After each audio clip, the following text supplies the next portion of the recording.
Thanks to all of your subscriptions, your shares, your likes, your views, my travel vlog has been monetized. Thank you. It is such an honor and a privilege to be able to share my experiences, my travels with all of you. And I get a little money for that. How cool is that? Now, I never really set out to be a YouTuber. Basically, my channel was started off to encourage personal growth and seeing the world and living life to its fullest by interacting with people from all over the globe. Because, as I mentioned in one of my other videos, we only have so many healthy days that we're given on this earth. Worst case scenario with this channel is that my kids and my grandkids and maybe my great-grandkids would have something to look back on years and years down the road. 20, 30, 40 years later, hopefully they can look back at these videos and they can see what their dad and their mom and their grandpa and grandma and great-grandpa and great-grandma were like back in the day. But I'm not gonna lie, having the opportunity to reach a wider audience and get a little cheddar cheese at the same time, that's pretty cool. That's really cool. So thank you for the support. I really, really, really appreciate it. This video is gonna be a little bit different than my other ones. This one is going to sort of explore how you can start a travel vlog of your own, or give you a little insight onto what my personal journey has been as far as starting a YouTube channel. Hopefully it's some valuable information that if you're looking to start a channel, maybe this will help you out. So when I began this journey, I searched YouTube for as much information as I could find on travel vlogs and travel channels and how to start one, how to get one off the ground. There were some really great videos, and I'll leave some of those links down in the description, but there wasn't a lot of videos. I was hungry to start my travel channel, and I could not find the resources that sort of gave me some direction. I would like to help those who are starting to get their own travel vlog going. Or it doesn't even have to be a travel vlog. If you're starting your own channel, it could be a cooking channel, or it could be a game playing channel, or it could be a, I don't know, any kind of channel. This might be applicable to you, so give it a watch. This video will sort of highlight how I got started, what equipment I use, what equipment I find most useful, such as cameras or drones, computers, editing software, microphones, how I gain subscribers and watch time, the overall monetization process, and finally, probably what you're really interested in is how much a YouTuber can make in their first month as a small-time vlog with just over 1,000 subscribers. I hope you find it useful, and if you do, please let me know. On a side note, if you do have a travel vlog or you're starting a travel vlog, please let me know in the comments. I will subscribe, I will watch your videos, I will get some ideas for my own videos while enjoying the spin that you put on things. So if you do have a travel vlog, let me know. Put it down in the comments. Other people watching this, if you see down below in the comments that there's a couple more travel vlogs, subscribe to them. Help a brother or sister out and watch those videos and look at some really cool places. There is plenty of space on YouTube, plenty of space in the travel niche. There's room for all of us, and we can help each other grow. We can help support each other. We don't need to compete. We can help build each other up. So here we go, how I got started. So my wife and I studied abroad when we were in college. We studied abroad in Australia, in central Queensland. We actually got engaged there too, on one of my favorite places in the world, Fraser Island. You can check out my Fraser Island video up above. Now that was the farthest away from home that I'd ever been in my entire life. And it was the most alive I had ever felt in my entire life. I was hooked on traveling instantly. I wanted to see the world, the whole world. Flash forward a whole bunch of years, and I have the opportunity to work part-time in the airline industry. Now, my family and I have been blessed to be able to fly very inexpensively, if not free, all over the world. So I started making family travel videos each year, kind of a recap of where we had gone and what we had seen. I really enjoyed it, and a lot of other people told me that they enjoyed it too. People started telling me that I should start a YouTube channel, and to be honest, I wasn't even kind of interested in doing that. But the seed had been planted. That said, I did have a lot of travel experience, and I really enjoy writing. So later on, I decided to start a travel blog, not a vlog, a blog with a B as in butt head. And I called it The Wandering Firefighter. My wife, Brienne, helped me design the logo, and then we were off to the races. I enjoyed my blog, and I still enjoy my blog, but I got to be honest again, I just didn't love my blog. It seemed like the posts that I made were more news related, travel information related, not really stuff that was exciting. The ones that I really enjoyed writing got like 5 views, and probably 4 of them were mine. But the posts about the pandemic precautions, limitations and restrictions, those got a lot of views, but I didn't love it. I didn't love writing about that stuff. My passion was traveling, not writing about news related to traveling. So a coworker of mine, shout out to Mike, who will eventually unleash his own YouTube channel that I'm really looking forward to. Anyway, my coworker asked if I had ever considered a YouTube channel. Now again, I enjoyed the blog, but I loved making my family travel videos. Loved it. So that earlier seed that was planted and his suggestion, maybe he was onto something. So Mike is a talented filmmaker and video editor. So after sitting down and speaking with him more and really putting thought into this, I decided I'd try a couple videos. Together, we researched search engine optimization. I subscribed to TubeBuddy, which by the way, TubeBuddy has been a super valuable tool. My channel doesn't have millions of views, but it has tens of thousands. And TubeBuddy has been so instrumental in that growth. So if you have a channel or you're going to start a channel, in my opinion, TubeBuddy is an essential tool that you need in your toolbox. So please believe me when I say that the keyword research and the keyword suggestion tools are game changers. They're why some of my videos show ahead of other more established channels who have thousands of subscribers, millions of subscribers. Sometimes mine show up with those because of the keyword information provided by TubeBuddy. So my affiliate link is in the description.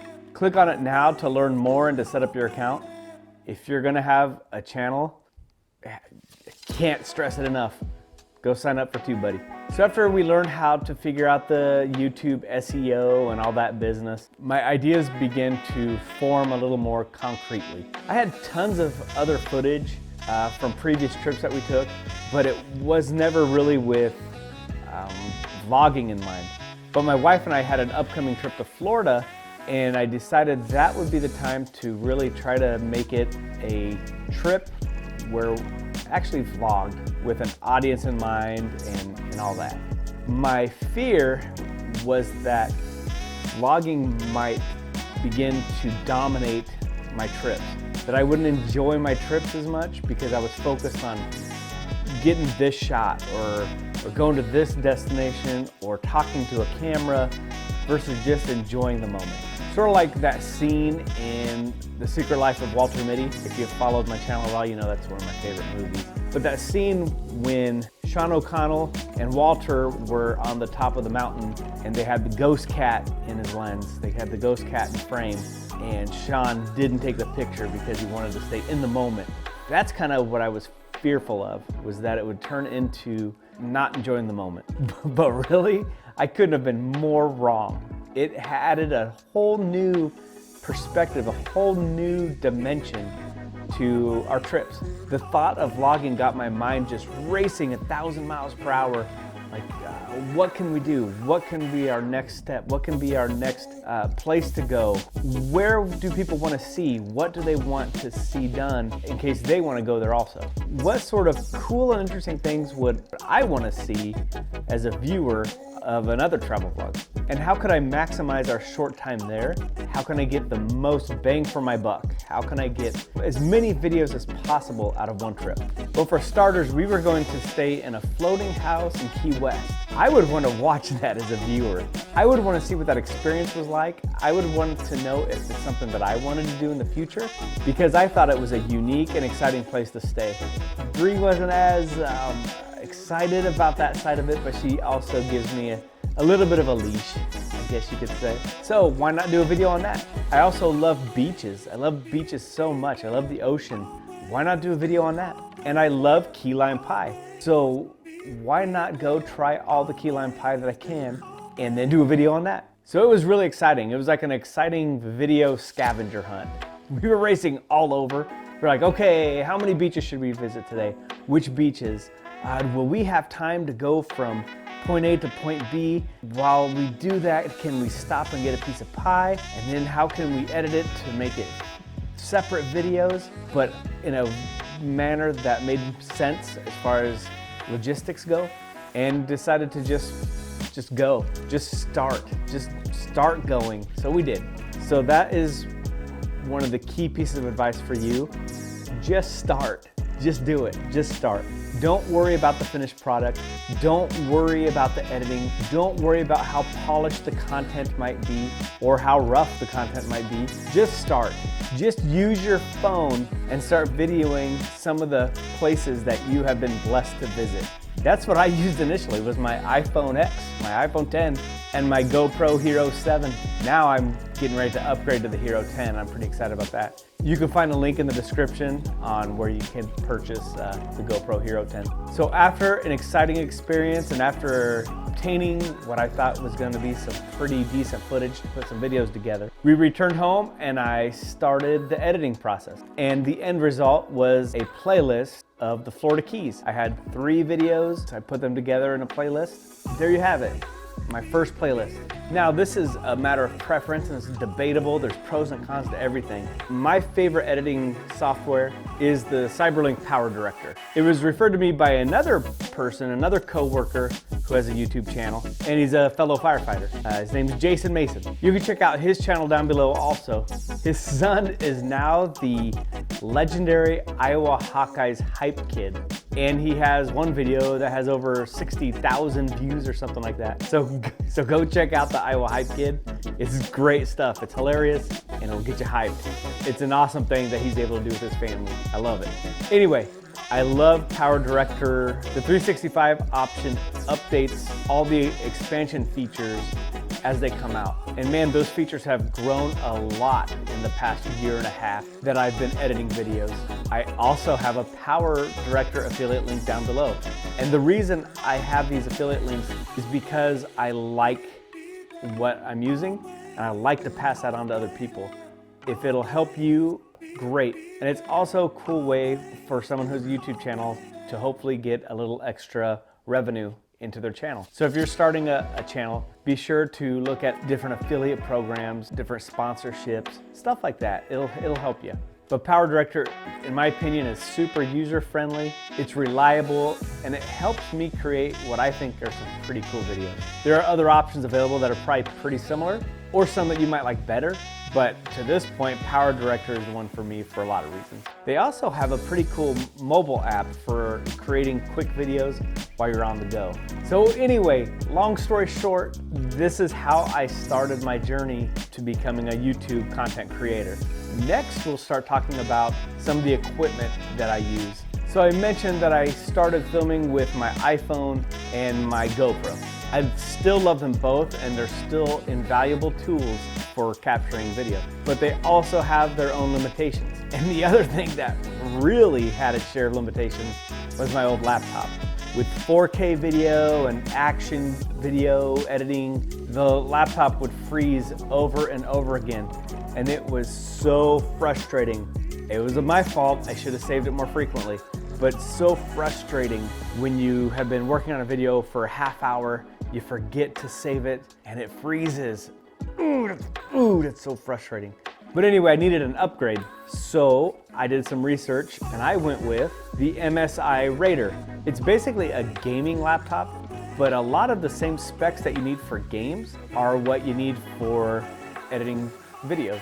It was a great upgrade. I still love everything about it, and I'll continue using this laptop for quite a while. And you know those amazing aerial shots of beaches and ancient buildings that you see all over the place? I wanted to get some of those shots of my own. You know, the crazy footage, like a bird's eye view over somebody riding a bike or something like that. I wanted to get those shots, so I got a drone. I invested in the Mavic Air 2. I love everything about this drone. It has a fairly reasonable price point, depending on your opinion of reasonable. But I think it's a state-of-the-art tool with a state-of-the-art camera for under $1,000. But I have loved using that probably more than I should. It's been an awesome new toy. On a side note, don't forget to jump through the hoops of registering your drone with all the appropriate entities. And like I mentioned, the laptop and the drone, those are upgrades that can be pretty pricey, especially if you're struggling to get off the ground, struggling to get a channel going, especially if you want this to be like a full-time gig, something like that. But you know how I paid for them? You'll like this. By donating plasma. Yeah, for real. And not only did I get the chance to help somebody, I get compensated pretty well for it. And that compensation, I rolled into my YouTube channel. So the pro of this was I didn't take anything out of our family's regular budget to do these upgrades. Gave my plasma, and then went and got a laptop. To this point, I have spent way more money, keyword spent, on the YouTube channel than I have earned on the YouTube channel. So be realistic about that. But there are way worse ways that you can spend your money. There are way worse hobbies. And if you're working with an end goal in sight, you can look at it more like an investment. At least that's what I tell my wife. Finally, my earlier talking head portion of the videos kind of included just me holding my cell phone and doing a selfie action on like the tailgate of my pickup truck.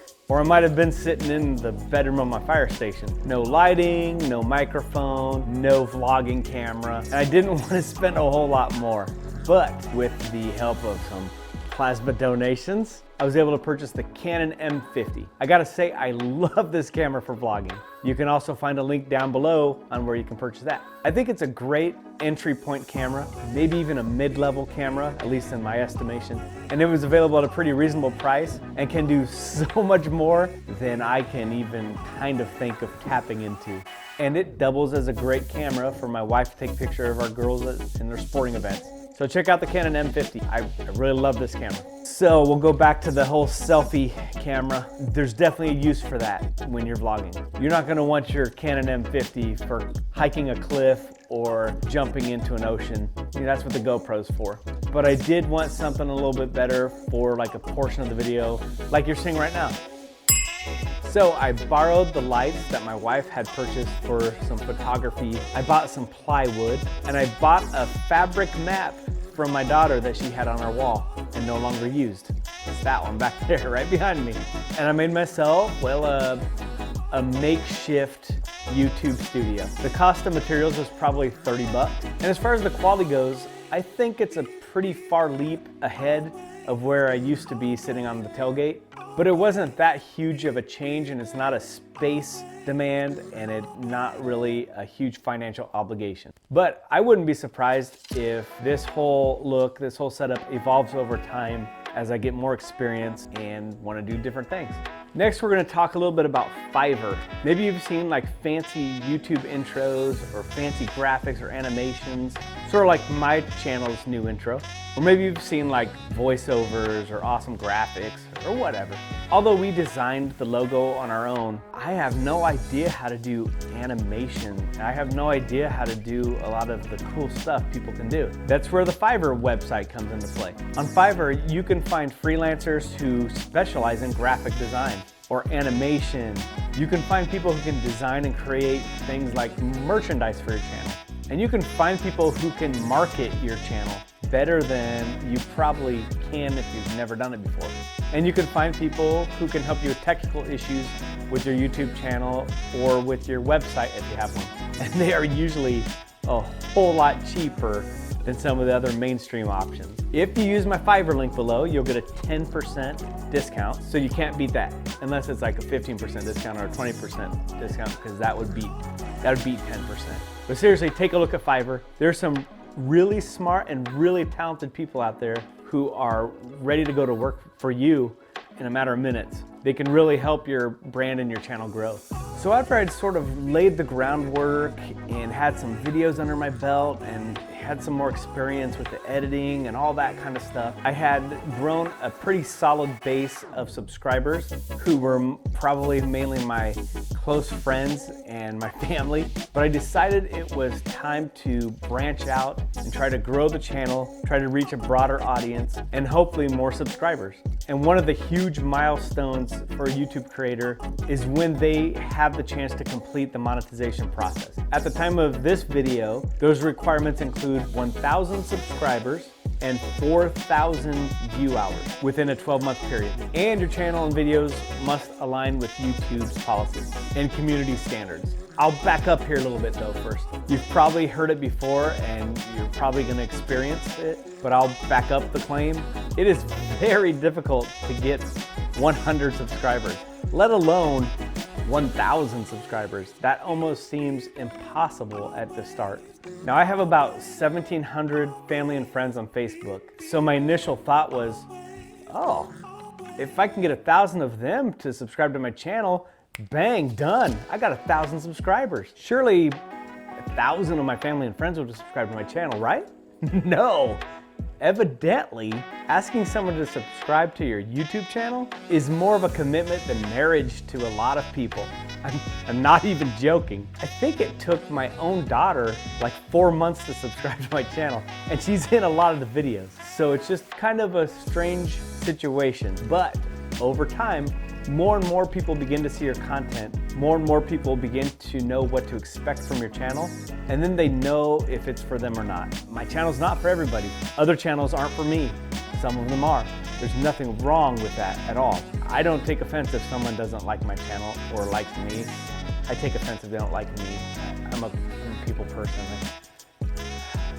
Anyway, eventually people will know what to expect from your channel. They'll know if they want to subscribe or not, and more people will hit that subscribe button. Again, don't take it personally if you don't get subscribers. Your channel's not going to be for everybody. That's just the way it is. So anyway, after kind of stalling there for a while with my own family and friends, I decided to maybe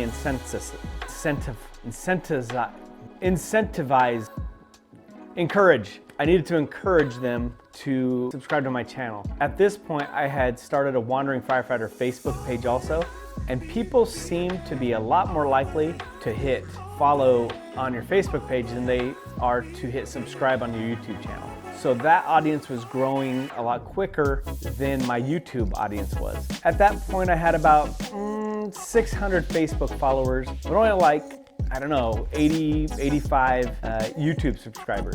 My hope and my goal was to get as many of those Facebook subscribers over to the YouTube channel as possible. And because my channel is primarily a travel vlog, I wanted to market that type of audience. So I wanted to give an incentive that would be related to travel somehow.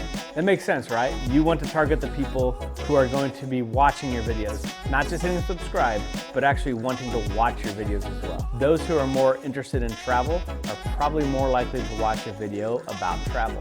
Rocket science. So I decided to have a giveaway. I gave away a Delta gift card to those who subscribed to the YouTube channel and who notified me in the comments on Facebook that they had subscribed. Then I had a live drawing using a comment selector tool. The subscriber count jumped up pretty quickly to 200, and then the momentum just kind of kept rolling from there. It's kind of like the comparison that nobody wants to eat in an empty restaurant because maybe the food sucks.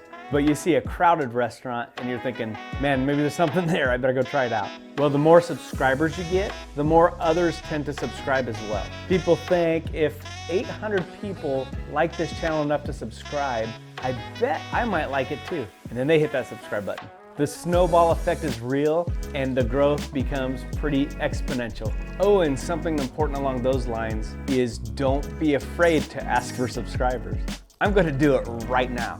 If you're enjoying this video, or if you want more content like it, or videos about traveling, or videos about starting a travel vlog, hit the subscribe button right now and turn on the notification bell. And please give this video a thumbs up and let's have a conversation in the comment section below. Like I said, this really helps trigger the YouTube algorithm and gets my videos out in front of more people. And if you start a travel vlog, that will get your videos out in front of more people. See, that wasn't so hard, was it? Next, a good strategy in starting a YouTube channel is to provide something of value to other people. For this reason, I sought out groups on Facebook that had to do with traveling and family travel and the different destinations that I've been to. I joined those groups and I started to try to contribute as a positive member of that community. Now it's really important to not become a spammer in that community, because you will be shunned, you will be kicked out, you will be ignored, you'll become annoying. So do not become a spammer within those communities. It doesn't take a genius to figure out the counterproductive nature of that sort of approach. Again, the key is to provide useful information. For example, if somebody in a group about the Bahamas that I'm a part of, if they have a question about a certain tour, and I've been on that tour, and I've made a video about that tour, I'll provide the link to that video. In my non-travel revenue groups that I'm a part of, I might provide them with the video about what countries are open to US tourists. For the groups that revolve around family travel, I might provide them with a link to fun things to do with kids in Phoenix. You get the idea. When you're part of these groups and you continuously provide helpful information, your subscriber count from those groups will continue to grow and you will remain a valued member of that community. Then once the channel was a little more established and I had a dozen or so videos under my belt, had some decent views, more opportunities and more exposure began to roll in. I've been very blessed to be able to appear on WHO TV 13's variety show, Hello Iowa. It's been a lot of fun going there and filming different segments and highlighting some of the videos. I also began receiving some shout outs from some of the other YouTubers that I follow and interact with. Like this one from my friend Dean at the Saitama Stacker cryptocurrency channel. The Wandering Firefighter, I like this guy a lot. Actually, I'll give him a shout out right now.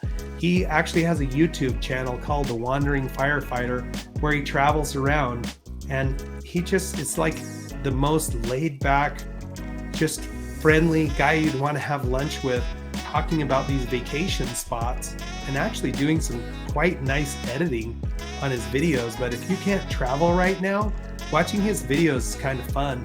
I watched some that he did recently, some of his travels, and he's a cool member of the Saitama Stacker community. He's always kind, always leaves comments, and just gives me encouragement. But he has a great YouTube channel where he's just kind of gone all over the place, and there's some of it's domestic travel and some of it's foreign travel, and he loves beaches. He showed some amazing beaches in the video that I watched the other day. So Wandering Firefighter, it's worth taking a look. And believe it or not, through my interaction in social media and showing love and support to others, Jeremy the Wandering Firefighter is going to appear as an unlockable secret character in an upcoming video game.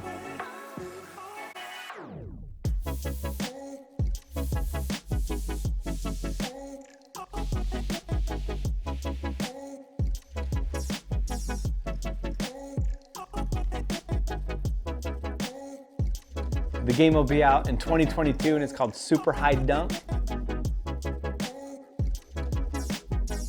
And it's going to be a really fun, fast-paced game.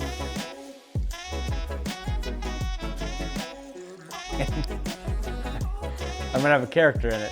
How cool is that? On a side note, the only time I've ever dunked in real life, I was probably about 17 and the hoop was down to 7 feet. It was complete luck, but that's the only time I've ever dunked. So I'm super stoked to live out this virtual fantasy. A link to the game will be in the description once it's available, but until then, I'll leave the link to follow the progress of the game. Speaking of YouTube creators and shout outs and all that, really it only takes like 1 or 2 shout outs from some pretty big content creators for the ball to really get rolling for your channel. I haven't received any shoutouts from like some giant major channels or anything like that, but the ones that I have received have resulted in a few more subscribers and some more views, and that's the goal, right? So thank you to those who are trying to grow our endeavors together. Thank you for my friend Dean at Saitama Stacker. Thank you for Emery with your video game. And thank you to Hello Iowa for featuring me on your show from time to time. That said, if you are a bigger channel and you want to throw your boy Jeremy the Wandering Firefighter a little shout out, you have my permission. Please shout away. I also bought some Wandering Firefighter stickers to share with people, to give to like my daughter's friends, people at school, people at work, stuff like that. And it's been really cool because I've gotten like videos from people saying, hey, I followed this band, and on the back of it was your sticker. I think that's pretty awesome. And it can be found on some high school and middle school students' water bottles and folders and laptops and stuff like that right now in our community. I think that's pretty cool too. And my wife got me some merch for my birthday. So it's pretty cool. You're kind of like a walking billboard. I've been asked a lot of questions about my shirt, like what is that all about? And then I have a chance to share that I have a YouTube channel, and then maybe they subscribe, maybe they don't, but it's all about getting your brand and your name out there. In my opinion, some of the local level marketing stuff that you can do is just as important as some of the large scale stuff.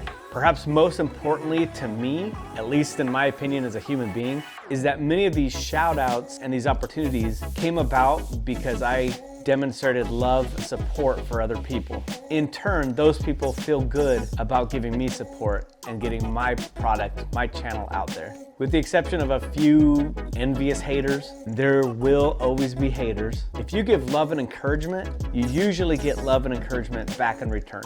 I have seen it over and over again in social media and YouTube and in real life. So in summary, try to make your channel worthwhile for those interested in your niche, to subscribe. Provide good information to them, treat others with kindness and respect, give words of encouragement to people in your same area, and do whatever you can to get your name and your brand out in a positive manner. You never know what might happen. And finally, be real. People can see through the facade. For my particular channel, this is not reality television, but it is reality. What you see in my videos are real.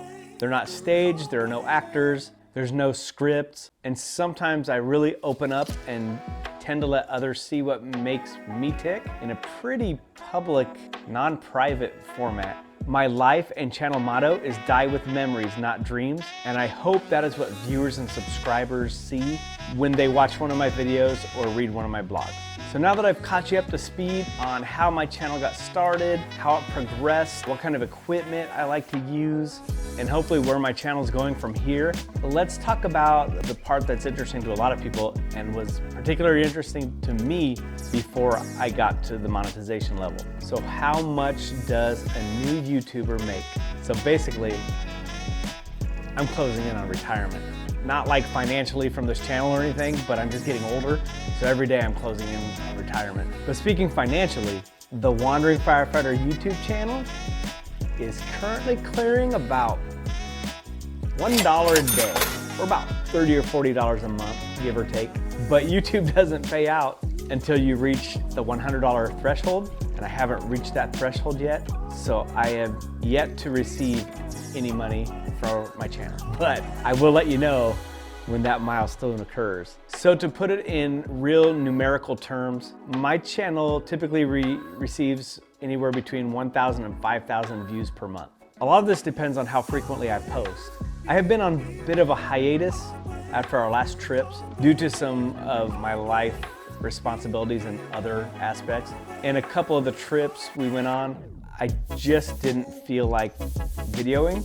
I just wanted to enjoy. So I have not been posting very frequently. So that number of $30 to $40 a month, take that into consideration that I've only posted probably 2 or 3 videos since I've been monetized. So in other words, a YouTuber who has right around 1,200 subscribers, who puts out 3 or 4 videos a month, makes about $30 a month right now. In my case, it'll be different for everybody, depending on what niche you're in, and it depends on how frequently you post, but that's where I'm at right now. Now those YouTubers who post multiple videos every single day, I've mentioned it before, I mentioned it again, like cryptocurrency, if you follow that, some of these content creators put out 6, 7, 8 videos a day, and then they have a live stream in the evening. They are probably making quite a bit of money. But for me personally, in my situation, just putting out a travel video when I want to put out a travel video, this isn't my job. This isn't my part-time job. This is a hobby, a labor of love, and I'm on my own schedule with that, so I'm not relying on that income, if that makes sense. It'll continue to grow as I get more videos out there and more people begin to watch, more and more views, more affiliates, stuff like that. That income will grow. There's no doubt about it, and I'm gonna keep working, but it's not my priority. If this was my full-time job, you can bet I'd be busting my butt so much harder to get more and more content out there. Because the more content you have, the more chances you get for views. The more views, the more revenue. So it's a pretty simple equation as far as that goes. But at least for now, I have other facets of my life that are my priority. That being said, still getting anything, any form of compensation for doing something that I had been doing for free that I love to do, it's awesome. We'll take it. So in conclusion, we've spoke briefly about how and why I started the YouTube channel. We've covered the monetization process briefly. We've covered my preferred equipment briefly. We've covered some of my marketing strategies briefly. And we've covered how much a newer, smaller YouTube channel with 3 or 4 videos a month can expect revenue-wise. If you want to see any of those areas more in depth, I'd be happy to make a video about each one of those areas with more details, more advice, more questions for you to answer for me, because I would love to learn from you also. But my biggest piece of advice, I said at the beginning, say it again, just start, just do it. If you want to start a travel channel, do it. If you want to start a cooking channel, do it. Whatever you want to start, just don't be afraid, don't be intimidated, just go do it. Dive in. If it is a travel channel and you don't have the means to travel around the world, travel in your city, travel in your town, travel in your state, travel in your region. There is so much to do in this world, so much to provide other people, so many interesting things to see. Just start there, branch out. No matter where you live. If you live on the other side of the earth from me, I'm interested in what you have there. If you live down the street from me, I'll be interested to see what you have. So just start, just do it. Get out there, get moving, start editing, start publishing. And again, if you have a channel, please share it with me down below. I will subscribe, I will watch your stuff, I will interact with you in the comments. I would love to be one of your biggest fans. And again, if this video was helpful, hit the subscribe button if you haven't already. Remember, die with memories, not dreams.